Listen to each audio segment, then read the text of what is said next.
ತಮ್ಮ ಬರಹದ ಮೂಲಕ ಅಕ್ಷರ ಕ್ರಾಂತಿಯನ್ನು ಮಾಡಿದಂತಹ ಅಕ್ಷರ ಮಾಂತ್ರಿಕ ಎಸ್.ಎಲ್. ಭೈರಪ್ಪ ಅವರು ನಮ್ಮನ್ನಗಲಿದ್ದಾರೆ.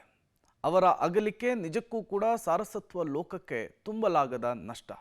ಸಾಹಿತ್ಯ ಲೋಕದ ಅನರ್ಘ್ಯ ರತ್ನ ಎಸ್.ಎಲ್. ಭೈರಪ್ಪ ಅವರ ಯುಗಾಂತ್ಯವಾಗಿದೆ.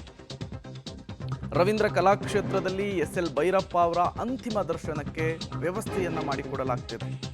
ಮಧ್ಯಾಹ್ನದ ನಂತರ ಮೈಸೂರಿಗೆ ಪಾರ್ಥಿವ ಶರೀರವನ್ನು ರವಾನಿಸಲಾಗುತ್ತೆ. ಸಂಜೆ ಮೈಸೂರಿನ ಕಲಾಮಂದಿರದಲ್ಲಿ ಅಂತಿಮ ದರ್ಶನಕ್ಕೆ ವ್ಯವಸ್ಥೆ. ನಾಳೆ ಮೈಸೂರಿನ ಎಸ್.ಎಲ್. ಭೈರಪ್ಪ ಅವರ ಅಂತ್ಯಕ್ರಿಯೆಯನ್ನು ನೆರವೇರಿಸುವುದಕ್ಕೆ ಕುಟುಂಬಸ್ಥರು ನಿರ್ಧರಿಸಿದ್ದಾರೆ. ಸಕಲ ಸರ್ಕಾರಿ ಗೌರವಗಳೊಂದಿಗೆ ಅಂತ್ಯ ಸಂಸ್ಕಾರವನ್ನು ನೆರವೇರಿಸುವುದಕ್ಕೆ ಸಿದ್ಧತೆಗಳು ಕೂಡ ಆರಂಭ ಆಗಿದೆ. ಬ್ರಾಹ್ಮಣ ಸಂಪ್ರದಾಯದಂತೆ ಅಂತಿಮ ವಿಧಿವಿಧಾನವನ್ನು ನೆರವೇರಿಸಲಾಗುತ್ತೆ. ಕನ್ನಡ ಸಾರಸತ್ವ ಲೋಕದ ಧ್ರುವ ನಕ್ಷತ್ರ, ಕೃತಿಯಿಂದಲೇ ಅಂತಾರಾಷ್ಟ್ರೀಯ ಮಟ್ಟಕ್ಕೆ ಕನ್ನಡವನ್ನು ತೆಗೆದುಕೊಂಡು ಹೋಗಿದ್ದಂತಹ ಧೀಮಂತ ಲೇಖಕ ಎಸ್.ಎಲ್. ಭೈರಪ್ಪ ಇನ್ನೂ ನೆನಪು ಮಾತ್ರ. ಸರಸ್ವತಿ ಸಮ್ಮಾನ್ ಪ್ರಶಸ್ತಿ ಸೇರಿ ಹಲವು ಪ್ರಶಸ್ತಿಗಳು ಇವರ ಸಾಧನೆಗೆ ಸಂದಂತಹ ಗೌರವ. 5 ದಶಕಗಳ ಕಾಲ ಬರವಣಿಗೆಯ ಬದುಕನ್ನು ಮಾಡಿದವರು ಎಸ್.ಎಲ್. ಭೈರಪ್ಪನವರು. ಪದ್ಮಶ್ರೀ, ಪದ್ಮಭೂಷಣ, ಸರಸ್ವತಿ ಸಮ್ಮಾನ್ ಪ್ರಶಸ್ತಿಯನ್ನು ಮುಡಿಗೇರಿಸಿಕೊಂಡಿದ್ದರು ಎಸ್.ಎಲ್. ಭೈರಪ್ಪನವರು.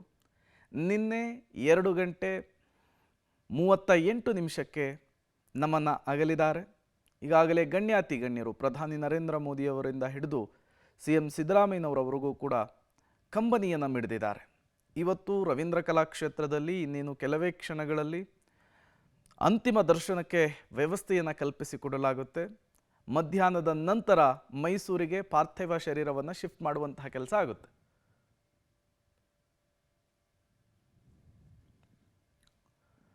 ನೀವೀಗ ರವೀಂದ್ರ ಕಲಾಕ್ಷೇತ್ರದ ದೃಶ್ಯಾವಳಿಗಳನ್ನು ಕೂಡ ಗಮನಿಸ್ತಾ ಇದ್ದೀರಿ. ಸಾರ್ವಜನಿಕರ ದರ್ಶನಕ್ಕೆ ಈಗಾಗಲೇ ಅವಕಾಶವನ್ನು ಕಲ್ಪಿಸಿಕೊಡಲಾಗಿದೆ. ಅಸಂಖ್ಯಾತ ಓದುಗ ಅಭಿಮಾನಿಗಳನ್ನು ಹೊಂದಿದ್ರು ಎಸ್.ಎಲ್. ಭೈರಪ್ಪನವರು. ಈಗ ಅವರ ಅಭಿಮಾನಿಗಳು ಅವರ ಬರಹವನ್ನು ಮೆಚ್ಚಿಕೊಂಡವರು ಒಬ್ಬರಾದ ಮೇಲೆ ಒಬ್ಬರು ಬಂದು ಅವರ ಅಂತಿಮ ದರ್ಶನವನ್ನು ಪಡಿತಾ ಇದ್ದಾರೆ. RR ನಗರದ ಖಾಸಗಿ ಆಸ್ಪತ್ರೆಯಲ್ಲಿ ಚಿಕಿತ್ಸೆಯನ್ನು ಪಡಿತಾ ಇದ್ದಂತಹ ಸಂದರ್ಭದಲ್ಲಿಯೇ ಇಹಲೋಕವನ್ನು ತ್ಯಜಿಸಿದರು ರಾಷ್ಟ್ರೋತ್ಥಾನ ಆಸ್ಪತ್ರೆಯಲ್ಲಿ. ಈಗ ಅವರ ಪಾರ್ಥಿವ ಶರೀರವನ್ನು ರವೀಂದ್ರ ಕಲಾಕ್ಷೇತ್ರಕ್ಕೆ ಶಿಫ್ಟ್ ಮಾಡೋದಕ್ಕೆ ಸಿದ್ಧತೆಯಾಗಿದೆ.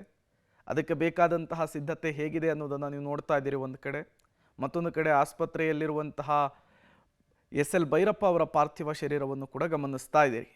ಇನ್ನೇನು ಕೆಲವೇ ಕ್ಷಣಗಳಲ್ಲಿ ಅವರ ಪಾರ್ಥಿವ ಶರೀರವನ್ನು ಶಿಫ್ಟ್ ಮಾಡುವಂತಹ ಕೆಲಸ ಆಗುತ್ತೆ. ಈಗಾಗಲೇ ಜಿಲ್ಲಾಧಿಕಾರಿಗಳು ಕೂಡ ಆಗಮಿಸಿದ್ದಾರೆ. ಮತ್ತಷ್ಟು ಡೀಟೇಲ್ಸನ್ನು ಕೊಡೋದಕ್ಕೆ ಮಾರುತಿ ನೇರ ಸಂಪರ್ಕದಲ್ಲಿ ಜಾಯ್ನ್ ಆಗಿದ್ದಾರೆ. ಮಾರುತಿ, 8 ಗಂಟೆ ಅಷ್ಟೊತ್ತಿಗೆಲ್ಲ ಶಿಫ್ಟ್ ಆಗುತ್ತೆ ಅನ್ನುವಂತಹ ಮಾಹಿತಿ ಇತ್ತು. ಈಗ ಯಾವ ರೀತಿಯ ಸಿದ್ಧತೆ ಆಗ್ತಾ ಇದೆ, ಎಷ್ಟು ಗಂಟೆಗೆ ಶಿಫ್ಟ್ ಮಾಡ್ತಾರೆ, ಏನು ಡೀಟೇಲ್ಸ್ ಸಿಗ್ತಾ ಇದೆ ಮಾರುತಿ?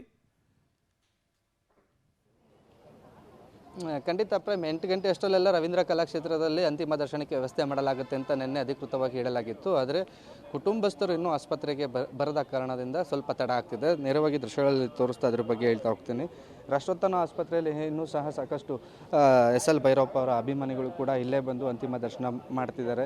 ಈಗಷ್ಟೇ ಬಸವನಗುಡಿಯ ಶಾಸಕರಾದಂತಹ ರವಿ ಸುಬ್ರಹ್ಮಣ್ಯ ಅವರು ಮತ್ತು RR ನಗರದ ಶಾಸಕರಾದಂತಹ ಮುನಿರತ್ನವರು ಬಂದು ಅಂತಿಮ ದರ್ಶನ ಇಲ್ಲೇ ಪಡೆದಿದ್ದಾರೆ. ಮತ್ತು ಇಲ್ಲಿಂದ ಆಂಬುಲೆನ್ಸ್ಗೆ ಕಳಿಸುವಂಥ ವ್ಯವಸ್ಥೆ ಕೂಡ ಅವರೇ ನೋಡ್ಕೋತಿದ್ದಾರೆ. ಮತ್ತೊಂದು ಕಡೆ ಆಂಬುಲೆನ್ಸ್ ಕೂಡ ಇಲ್ಲಿಂದ ಎಸ್.ಎಲ್. ಭೈರಪ್ಪ ಅವರ ಪಾರ್ಥಿವ ಶರೀರವನ್ನು ತೆಗೆದುಕೊಂಡು ಹೋಗೋದಕ್ಕೆ ಆಸ್ಪತ್ರೆಯ ಆಂಬುಲೆನ್ಸ್ ಕೂಡ ಸಿದ್ಧತೆ ಮಾಡಿಕೊಂಡಿದ್ದಾರೆ. ಇನ್ನು ಕುಟುಂಬಸ್ಥರು ಬಂದು ಕುಟುಂಬಸ್ಥರಿಗೆ ಪಾರ್ಥಿವ ಶರೀರವನ್ನು ಹಸ್ತಾಂತರ ಮಾಡುವ ಪ್ರಕ್ರಿಯೆ ಇದೆ. ಹಾಗಾಗಿ ಆಸ್ಪತ್ರೆಯ ಸಿಬ್ಬಂದಿಗಳು ಕಾಯ್ತಿದ್ದಾರೆ. ಎಸ್.ಎಲ್. ಭೈರಪ್ಪ ಅವರ ಕುಟುಂಬಸ್ಥರು ಬಂದ ನಂತರದಲ್ಲಿ ಅವರ ಶರೀರವನ್ನು ಕುಟುಂಬಸ್ಥರಿಗೆ ಹಸ್ತಾಂತರ ಮಾಡಲಾಗುತ್ತೆ. ಆ ನಂತರ ಇಲ್ಲಿಂದ ನೇರವಾಗಿ ರವೀಂದ್ರ ಕಲಾಕ್ಷೇತ್ರದಲ್ಲಿ ಈಗಾಗಲೇ ಸಾರ್ವಜನಿಕರ ದರ್ಶನಕ್ಕೆ ವ್ಯವಸ್ಥೆಗೆ ಸಿದ್ಧತೆಗಳು ಕೂಡ ಸಕಲ ಸಿದ್ಧತೆಗಳು ಮುಗಿದಿದೆ. ಅಲ್ಲಿಗೆ ತೆಗೆದುಕೊಂಡು ಹೋಗಿ ಆ ನಂತರ ಅಲ್ಲಿ ಸರಿಸುಮಾರು ಮಧ್ಯಾಹ್ನದವರೆಗೆ ಅಂತಿಮ ದರ್ಶನಕ್ಕೆ ವ್ಯವಸ್ಥೆ ಮಾಡ್ತಾರೆ. ಆ ಬಳಿಕ ಮೈಸೂರಿಗೆ ಕರೆದುಕೊಂಡು ಹೋಗುವಂತಹ ಪ್ಲ್ಯಾನ್ ಕೂಡ ಮಾಡ್ಕೊಂಡಿರುವಂಥದ್ದು. ಸದ್ಯಕ್ಕೆ ಎಸ್.ಎಲ್. ಭೈರಪ್ಪ ಅವರ ಮೃತದೇಹ ಈಗ ರಾಷ್ಟ್ರೋತ್ಥಾನ ಆಸ್ಪತ್ರೆಯಲ್ಲೇ ಇರುವಂಥದ್ದು. ಇನ್ನೇನು ಕೆಲವೇ ಕ್ಷಣಗಳಲ್ಲಿ ಕುಟುಂಬಸ್ಥರು ಬಂದು ಇಲ್ಲಿಂದ ಪ್ರೊಸೀಜರ್ ಏನಿದೆ ಮೃತದೇಹವನ್ನು ಹಸ್ತಾಂತರ ಮಾಡಿಕೊಳ್ಳೋ ಪ್ರೊಸೀಜರ್ ಮುಗಿದ ತಕ್ಷಣವೇ ನೇರವಾಗಿ ರವೀಂದ್ರ ಕಲಾಕ್ಷೇತ್ರಕ್ಕೆ ತೆಗೆದುಕೊಂಡು ಹೋಗುವಂಥ ಸಿದ್ಧತೆಗಳಾಗಿದೆ. ಕುಟುಂಬಸ್ಥರ ಆಗಮನಕ್ಕಾಗಿ ಆಸ್ಪತ್ರೆಯ ಸಿಬ್ಬಂದಿಗಳು ಕೂಡ ಕಾಯ್ತಿರುವಂಥದ್ದು ಮತ್ತು ಇಲ್ಲಿ ಪೊಲೀಸ್ ವ್ಯವಸ್ಥೆ ಕೂಡ ಮಾಡಲಾಗಿದೆ. ಯಾವುದೇ ಇಲ್ಲಿಂದ ಝೀರೋ ಟ್ರಾಫಿಕಲ್ಲಿ ಕರೆದುಕೊಂಡು ಹೋಗೋದಕ್ಕೆ ಎಲ್ಲ ಪ್ಲ್ಯಾನ್ ಕೂಡ ಮಾಡಲಾಗಿದೆ. ಅಂದರೆ ಸಿಗ್ನಲ್ ಫ್ರೀ ಕರ್ಕೊಂಡು ಹೋಗೋದಕ್ಕೆ ಪ್ಲ್ಯಾನ್ ಕೂಡ ಮಾಡಲಾಗಿದೆ. ಸದ್ಯ ಕುಟುಂಬಸ್ಥರಿಗೆ ಆಸ್ಪತ್ರೆ ಸಿಬ್ಬಂದಿಗಳು ಕೂಡ ಕಾಯ್ತಿರುವಂಥದ್ದು. ಅವರು ಬಂದಿದ ತಕ್ಷಣ ಹಸ್ತಾಂತರ ಪ್ರಕ್ರಿಯೆ ಆಗುತ್ತೆ. ಆ ನಂತರದಲ್ಲಿ ನೇರವಾಗಿ ರವೀಂದ್ರ ಕಲಾಕ್ಷೇತ್ರದಲ್ಲಿ ಅಂತಿಮ ದರ್ಶನಕ್ಕೆ ಇಲ್ಲಿಂದ ತೆಗೆದುಕೊಂಡು ಹೋಗಿ ಅಲ್ಲಿ ಈಗಾಗಲೇ ಸಿದ್ಧತೆ ಆಗಿರುವಂತಹ ವ್ಯವಸ್ಥೆ ಆಗಿದೆ. ಆ ವ್ಯವಸ್ಥೆಯಲ್ಲಿ ಅಂತಿಮ ದರ್ಶನಕ್ಕೆ ಸಾರ್ವಜನಿಕರಿಗೆ ಸಾವಿರಾರು ಅಭಿಮಾನಿಗಳು ಮತ್ತು VVIPಗಳು ಬರೋ ಸಾಧ್ಯತೆ ಇದೆ. ಕನ್ನಡ ಸಾಹಿತ್ಯ ಅಭಿಮಾನಿಗಳ ಜೊತೆಗೆ ಸಾಹಿತ್ಯದ ಕೃಷಿ ಮಾಡಿರುವಂಥ ಸಾಕಷ್ಟು ಜನ ಹಿರಿಯ ಸಾಹಿತಿಗಳು, ಇವರ ಸಮಕಾಲೀನರು, ಇವರ ಶಿಷ್ಯಂದಿರು ಕೂಡ ಬಂದು ಅಂತಿಮ ದರ್ಶನ ಪಡೆಯಲಿದ್ದಾರೆ. Prem. Okay, thank you Maruti ತಮ್ಮೆಲ್ಲ ಮಾಹಿತಿಗಾಗಿ. ಇನ್ನೇನು ಕೆಲವೇ ಕ್ಷಣಗಳಲ್ಲಿ ರಾಷ್ಟ್ರೋತ್ಥಾನ ಆಸ್ಪತ್ರೆಯಿಂದ SL ಭೈರಪ್ಪ ಅವರ ಪಾರ್ಥಿವ ಶರೀರವನ್ನು ರವೀಂದ್ರ ಕಲಾಕ್ಷೇತ್ರಕ್ಕೆ ಶಿಫ್ಟ್ ಮಾಡುವಂತಹ ಕೆಲಸ ಆಗುತ್ತೆ. ರವೀಂದ್ರ ಕಲಾಕ್ಷೇತ್ರದಲ್ಲಿ ಸಿದ್ಧತೆ ಹೇಗಿದೆ ಅನ್ನೋದ್ರ ಬಗ್ಗೆ ಡೀಟೇಲ್ಸ್ ಕೊಡೋದಕ್ಕೆ ನಮ್ಮ ಪ್ರತಿನಿಧಿ ಮಾದೇಶ ನೇರ ಸಂಪರ್ಕದಲ್ಲಿ ಜಾಯ್ನ್ ಆಗಿದ್ದಾರೆ. ಮಾದೇಶ, ಇನ್ನೇನು ಕೆಲವೇ ಕ್ಷಣಗಳಲ್ಲಿ ರವೀಂದ್ರ ಕಲಾಕ್ಷೇತ್ರಕ್ಕೆ SL ಭೈರಪ್ಪ ಅವರ ಪಾರ್ಥಿವ ಶರೀರವನ್ನು ಶಿಫ್ಟ್ ಮಾಡುವಂತಹ ಕೆಲಸ ಆಗುತ್ತೆ. ಅಲ್ಲಿ ಯಾವ ರೀತಿಯ ಸಿದ್ಧತೆಯನ್ನು ಮಾಡಿಕೊಳ್ಳಲಾಗಿದೆ? ಈಗಾಗಲೇ ಅವರ ಅಭಿಮಾನಿಗಳು ಏನಾದರೂ ಬರ್ತಿದ್ದಾರಾ? ಏನು ಡೀಟೇಲ್ಸ್ ಸಿಗ್ತಾ ಇದೆ ಸ್ಥಳದಿಂದ ಅಂತ? ಪ್ರೇಮ್, ಖಂಡಿತವಾಗ್ಲೂ ಅವರ ಅಭಿಮಾನಿಗಳು ಈಗಾಗಲೇ ಬಂದು ಇಲ್ಲಿ ನೆರೆದಿದ್ದಾರೆ. ಎಲ್ಲರೂ ಕೂಡ ವೆಯ್ಟ್ ಮಾಡ್ತಿದ್ದಾರೆ ಅಂತಿಮ ನಮನವನ್ನು ಸಲ್ಲಿಸೋದಕ್ಕೆ. ಈಗ ಜಿಲ್ಲಾಧಿಕಾರಿಗಳಿದ್ದಾರೆ, ಅವ್ರನ್ನ ನಾನು ಮಾತಾಡಿಸ್ಬಿಡ್ತೀನಿ. ಸರ್ ನಮಸ್ಕಾರ, ಯಾವ ರೀತಿಯಾಗಿ ಸಿದ್ಧತೆಗಳಾಗಿದೆ ಸರ್ ಇವತ್ತು? ಎಷ್ಟು ಗಂಟೆ ಪಾರ್ಥಿವ ಶರೀರ ಬರುತ್ತೆ? 8:30ಗೆ ಪಾರ್ಥಿವ ಶರೀರ ಇಲ್ಲಿ ಬರ್ತದೆ. ನಾವು ಕನ್ನಡ ಮತ್ತು ಕಲ್ಚರ್ ಡಿಪಾರ್ಟ್ಮೆಂಟಿಂದ ರಾತ್ರಿ ಇಡೀ ಕೆಲಸವನ್ನು ಮಾಡಿಸಿದ್ದಾರೆ. ವ್ಯವಸ್ಥಿತವಾಗಿ ಅಭಿಮಾನಿಗಳಿಗೆ ದರ್ಶನ ಮಾಡಬೇಕು ಅನ್ನೋದು ಇಲಾಖೆಯ ಸರ್ಕಾರದ ಉದ್ದೇಶ ಆಗಿದೆ. ಆದ್ದರಿಂದ ಇದೆಲ್ಲ ವ್ಯವಸ್ಥೆಯನ್ನು ಮಾಡಿದ್ದೀವಿ. ಇನ್ನೇನು 8 ಗಂಟೆಗೆ ಅಲ್ಲಿಂದ ಹೊರಡ್ತೀವಿ ಆಸ್ಪತ್ರೆ ಅಂತ ಹೇಳಿದ್ದಾರೆ. ಅಲ್ಲಿಂದ ಬಂದ ತಕ್ಷಣ ಇಲ್ಲಿ ದರ್ಶನಕ್ಕೆ ವ್ಯವಸ್ಥೆ ಮಾಡ್ತೀವಿ. ಸರ್ ಎಷ್ಟು ಗಂಟೆವರೆಗೂ ಇಲ್ಲಿ ಅವಕಾಶ ಇದೆ ಸರ್ ಅಂತಿಮ ನಮನ? ಸರ್ 1 ಗಂಟೆವರೆಗೂ ಸಾರ್ವಜನಿಕರಿಗೆ ಅವಕಾಶ ಇರ್ತದೆ. ಅದರ ನಂತರ ಮೈಸೂರಿಗೆ ಪಾರ್ಥಿವ ಶರೀರವನ್ನು ತೆಗೆದುಕೊಳ್ತೀವಿ. ಪ್ರಮುಖವಾಗಿ ಸರ್ಕಾರದ ವತಿಯಿಂದ ಯಾರಾದರೂ ಬಂದು ಇಲ್ಲಿ ನಮನ ಸಲ್ಲಿಸುವಂಥದ್ದು ಆ ಥರದ್ದು ಏನಾದರೂ ಇದೆಯಾ? ಇಲ್ಲ, ಯಾರು ಬರ್ತಾರೆ ಅನ್ನೋದು ಬರೋದಕ್ಕೆ ಎಲ್ಲದಕ್ಕೂ ವ್ಯವಸ್ಥೆ ಮಾಡಿದ್ದೀವಿ. ಈಗ ಯಾರು ಬರ್ತಾರೆ ಅನ್ನೋದ್ರ ಬಗ್ಗೆ ಇನ್ನೂ ಸೂಚನೆಗಳು ಬಂದಿಲ್ಲ. ಬಂದ ತಕ್ಷಣ ಓಕೆ, ಇದು ಜಿಲ್ಲಾಧಿಕಾರಿಗಳು ಹೇಳ್ತಾ ಇರುವಂಥದ್ದು. ಇನ್ನು ಸಕಲ ಸಿದ್ಧತೆಗಳು ಸಂಪೂರ್ಣವಾಗಿ ಮುಗಿದಿದ್ದಾವೆ. ಇನ್ನೇನು ಕೆಲವೇ ಕ್ಷಣಗಳಲ್ಲಿ SL ಭೈರಪ್ಪ ಅವರ ಪಾರ್ಥಿವ ಶರೀರವನ್ನು ಇಲ್ಲಿ ತೆಗೆದುಕೊಂಡು ಬರಲಾಗುತ್ತೆ. ನಂತರ ಇಲ್ಲಿ ಅಂತಿಮ ನಮನವನ್ನು ಸಲ್ಲಿಸೋದಕ್ಕೆ ಈಗಾಗಲೇ ಗಮನಿಸಬಹುದು ಪ್ರೇಮ, ನೂರಾರು ಸಂಖ್ಯೆಯಲ್ಲಿ ಅವರ ಅಭಿಮಾನಿಗಳು ನೆರೆದಿದ್ದಾರೆ ಇಲ್ಲಿ. ಅವ್ರನ್ನೂ ಕೂಡ ನಾನು ಮಾತನಾಡಿಸ್ತೀನಿ. ಸರ್ ನಮಸ್ಕಾರ, ಏನು ಹೇಳ್ತೀರಿ ಸರ್? SL ಭೈರಪ್ಪ ಅವರು ನಮ್ಮ ಜೊತೆಗಿಲ್ಲ ಇವತ್ತು, ಆದರೆ ಅವರ ಪುಸ್ತಕಗಳು ಶಾಶ್ವತವಾಗಿ ಉಳಿತಾ ಇದ್ದಾವೆ. ಏನು ಹೇಳ್ತೀರಿ ಅವರ ಅಭಿಮಾನಿ? ಭೈರಪ್ಪನವರು ಅತ್ಯಂತ ಮಾತುಗಳೇ ಹೊರಡ್ತಾ ಇಲ್ಲ. ನಾನು ಚಿಕ್ಕಂದಿನಿಂದಲೇ ಭೈರಪ್ಪನ ಓದ್ಕೊಂಡು ಬೆಳೆದವನು. ಅವರು ಯಾವುದೇ ಕಾದಂಬರಿಗಳಾಗಿರ್ಬೋದು, ವಂಶವೃಕ್ಷ, ತಬ್ಬಲೆ ನೀನಾದ ಮಗನೆ, ಪರ್ವ, ದಾಟು, ಅಂಚು, ಅನಾವರಣ, ಒಂದೇ ಎರಡೇ, ಅವರು ಬರಹಗಳಲ್ಲೇ ಕಾಡುವ ವ್ಯಕ್ತಿತ್ವ. ಈಗಲೂ ಅವರು ಭೈರಪ್ಪವರು ನಮ್ಮನ್ನು ಬಿಟ್ಟು ಹೋಗಿರ್ಬೋದು, ಆದರೆ ಅವರ ಶಾಶ್ವತ ಪುಸ್ತಕಗಳು 14 ಭಾಷೆಗೆ ತರ್ಜಮೆ ಆಗಿವೆ. ಅವು ಇನ್ನೂ ಶತಮಾನಗಳ ಕಾಲ ಅವರು ನಮ್ಮ ಜೊತೆ ಇರ್ತಾರೆ ಅನ್ನೋ ಭಾವನೆಗಳು ವ್ಯಕ್ತಪಡಿಸ್ತವೆ ಬುಕ್ಗಳು. ಸರಿ, ಹೇಗೆ ನೆನಪು ಮಾಡ್ಕೋತೀರಿ ನೀವೊಬ್ಬರು ಅಭಿಮಾನಿ? ಭೈರಪ್ಪನವರು ಕೇವಲ ಅವರು ಬರಹಗಾರರಲ್ಲ, ಅವರು ಇಂದಿನ ಜನಾಂಗಕ್ಕೆ ಅವರೊಂದು ಆದರ್ಶ.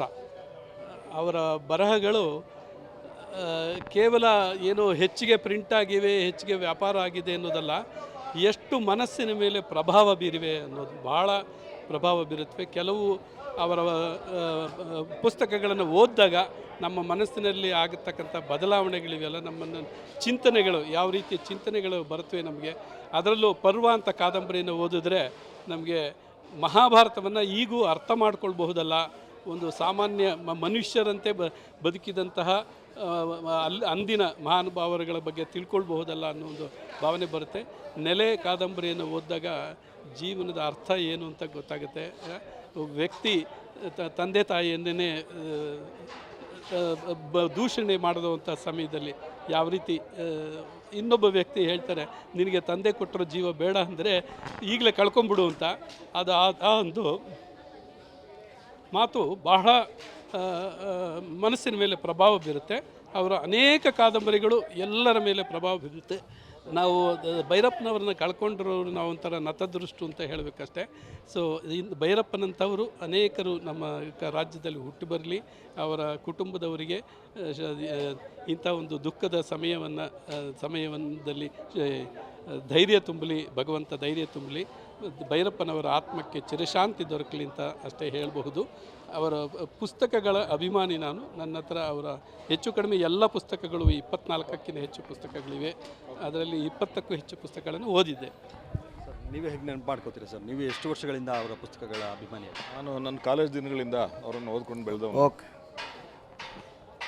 ಅವರಲ್ಲಿ ಸರ್ ಹೇಳ್ದಂಗೆ ಅವರು ಸಮಾಜದ ಮೇಲೆ ಅವ್ರ ಇನ್ಫ್ಲೂಯೆನ್ಸ್ ಭಾಳಷ್ಟಿದೆ. ಆದರೆ ನನಗೆ ಒಂದು ಕಾದಂಬರಿ ಸಾರ್ವಜನಿಕರಿಗೋಸ್ಕರ ಬರೆಯೋದು, ಅದನ್ನು ಬರೀಬೇಕಾದ್ರೂ ವೈಜ್ಞಾನಿಕ ದೃಷ್ಟಿಕೋನ ಇಟ್ಕೊಂಡು ರೆಫರೆನ್ಸ್ಗಳನ್ನು ಕೊಟ್ಟು ಅದನ್ನು ಒಂದು ಸೈಂಟಿಫಿಕ್ ಡಾಕ್ಯುಮೆಂಟ್ ಥರ ಬರೆದು ಅದಕ್ಕೆ ಅಥೆಂಟಿಸಿಟಿ ಕೊಟ್ಟವರಲ್ಲಿ ಮೊದಲಿಗರು ಭೈರಪ್ಪನವರು. ಅವರು